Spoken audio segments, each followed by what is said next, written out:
Et du coup, moi, j'aimerais savoir une chose.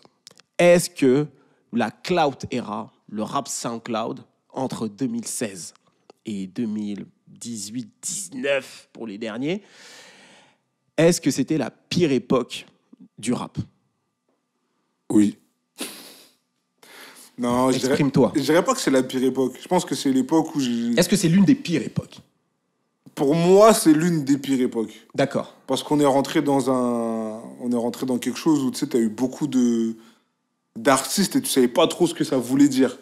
Tu vois, et surtout quand tu vois ce qu'ils sont devenus aujourd'hui, on peut se dire, ouais, c'était la pire époque. Tu prends un mec comme Lil Pump, aujourd'hui, il a plus aucun gaz.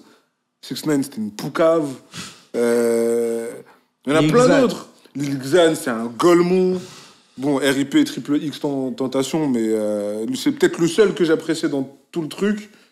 Mais en vrai, c'était une époque bizarre. Après, ça a fait du bien au rap, dans le sens où, encore une fois, tu sors, on en a parlé dans le AK-47, Lil Tay, Bonk. C'était vraiment sombre. Non, c'était une période. On a trouvé un nouvel auditoire au rap. Tu vois. Ouais, avant, on était très fermé. Je parle français comme US, c'était très fermé. C'était que des gangbangers, des trucs comme ça. Il y a eu les backpackers qui ont tenté leur truc et tout. Et le public rap s'élargit avec le temps. Il y a beaucoup plus d'auditeurs. Et t'as des mecs qui viennent, par exemple, du skateboard, qui viennent du rock, qui viennent d'autres milieux qui commencent à se rapprocher du rap. Et tu peux pas demander à un petit qui a fait du skate et qui écoute du rock d'aller écouter Wu-Tang. Tu vois, c'est trop... Je trouve Wu-Tang encore, c'est un groupe classique. Je dirais, écoutez... tu vois ce que je veux dire. Young Jeezy, voilà. ou Rick Ross. Mais t'as compris l'exemple. Ouais, j'ai capté. La distorsion, elle est énorme. Ouais. Donc du coup, pour trouver un moyen pour trouver un compromis, entre guillemets, peut-être qu'il était nécessaire d'avoir ces artistes-là, donc les XXX, les Playboy Cartier, etc., pour que ces nouveaux auditeurs du rap s'en rapprochent. Maintenant, pour nous, c'est cool, parce qu'on a de nouveaux auditeurs, on est beaucoup plus écoutés, je parle en tant que moi, en tant qu'artiste, mais même pour les autres et tout, c'est génial que le rap soit reconnu comme autre chose, comme une surculture, j'ai envie de dire. Prochain à ta surculture, incroyable. Like la vidéo, commente un maximum. Mais ça a aussi eu ses inconvénients parce que, comme tu as dit, c'était la cloud era. Ce qui signifie qu'en fait, tous ces mecs-là étaient prêts à faire n'importe quoi, des trucs qui dépassent les codes du rap pour se faire voir et pour se faire entendre. C'est un peu ça qui me dérange, c'est un peu ce truc de... tu vois, un mec comme Bonk qui fait n'importe quoi, qui est tatoué de la tête aux pieds... Wow, Vicky aussi. Tu vois...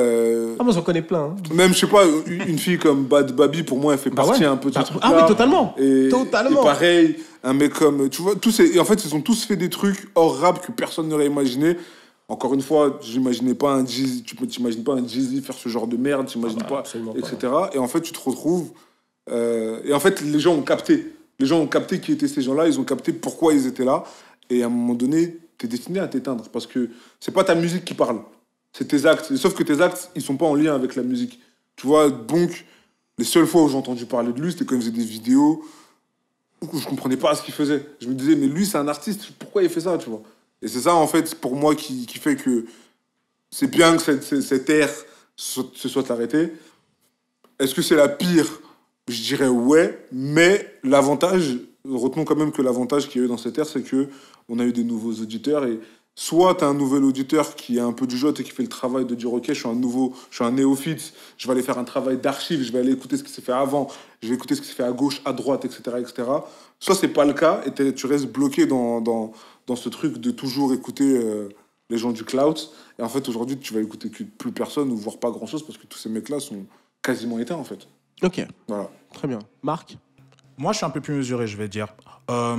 D'un point de vue musical, je dirais pas si c'est la pire, parce que comme je l'ai dit la dernière fois, pour moi, la pire, c'était vraiment entre 2008 et 2010.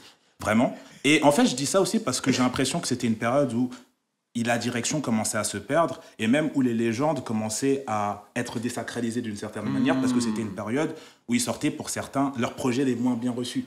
Tu vois. Genre, Eminem Dirty Relapse, c'est un de ses projets les moins bien reçus.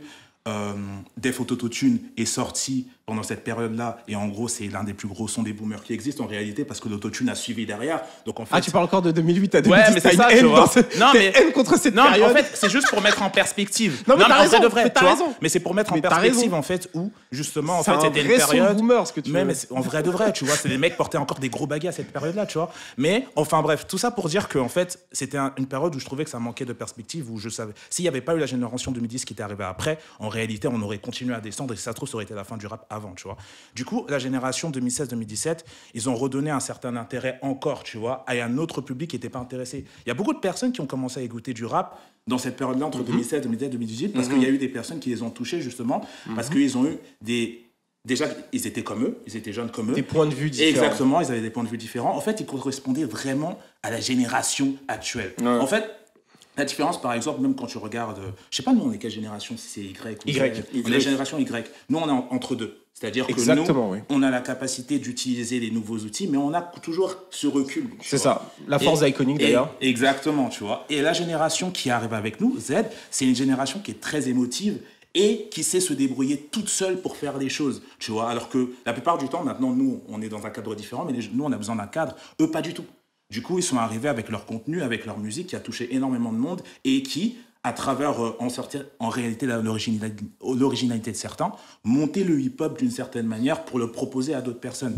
Maintenant, ça, c'est musicalement, je parle, tu vois. Après, qu'on aime ou qu'on n'aime pas, je trouve quand même qu'il y a des choses... En plus, je trouve qu'il y a des choses qui étaient plutôt pas mal, tu vois. On a parlé de X, et puis en vrai, si on parle des Carty...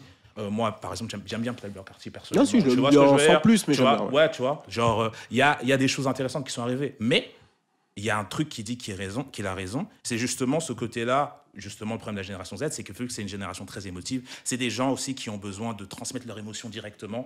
Et ça crée forcément des problèmes, en fait. Et ça peut renvoyer une très mauvaise image aussi de ce qu'est le hip-hop. Mais c'est très... Oui. Pour te couper, je reviens sur ce que tu disais. L'avantage de la Cloud Era, c'est que dans la musique, du coup, ces artistes-là, t'avais l'impression qu'ils étaient tous dépressifs. Du coup, eux s'ouvraient.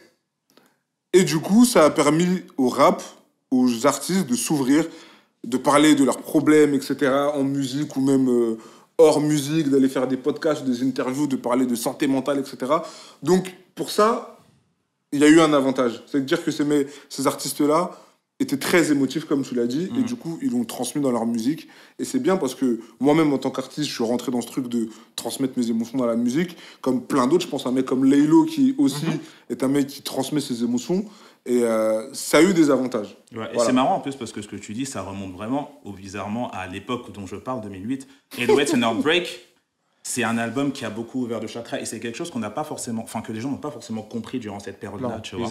Exactement, tu vois. Moi, en réalité, même moi, j'ai pris, en fait, avec du recul, tous les fans de Kanye, on l'avait détesté. Parce que surtout qu'avant, on avait eu Graduation. Bah oui. Donc après, t'as 808 and Heartbreak, tu te prends les trucs. Il y a des sons au fur et à mesure, au final, ça allait, tu vois. Mais voilà. Mais eux, justement, ils se sont pris ça et ce côté très émotionnel de l'album où justement. La plupart d'entre eux, quand on leur demande c'est quoi l'album qui vous a fait venir ici, en fait, c'est 808 and Heartbreak. Lil Uzi Vert, il va arriver, il va dire c'est 808 and Heartbreak. Et la plupart d'entre eux, en fait, c'est exactement ça, tu vois. Et du coup, moi, la question que je te pose, du coup, est-ce que c'est la pire époque du rap ou pas?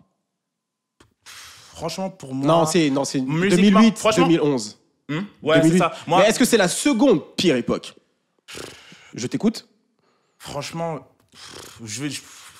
en fait, je dirais oui par défaut, mais je trouve qu'on est vraiment dans une balance. Moi, le plus gros problème pour moi de cette génération, parce que vraiment, en réalité, tu pouvais passer à côté de leur génération, tu pouvais la passer sans l'écouter, parce qu'il y a énormément de bons albums qui sont sortis durant cette période. En réalité, 2016, c'était une année de ouf en termes d'albums. Et je parle pas que d'eux, tu vois. Il y a beaucoup de personnes qui sont revenues, il y a beaucoup de personnes qui ont fait des bons albums. Et on parlait justement de SoundCloud, il y a beaucoup de personnes qui sortaient de SoundCloud, qui ont fait des albums de ouf. Chance the Rapper, avant qu'il rencontre Kanye, encore il était dans la période où ça allait avec Kanye, on va dire.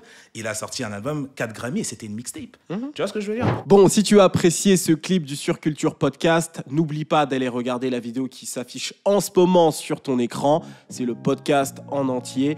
Et n'oublie pas, on est disponible aussi sur toutes les plateformes de streaming, Spotify, Deezer, Apple, etc. etc.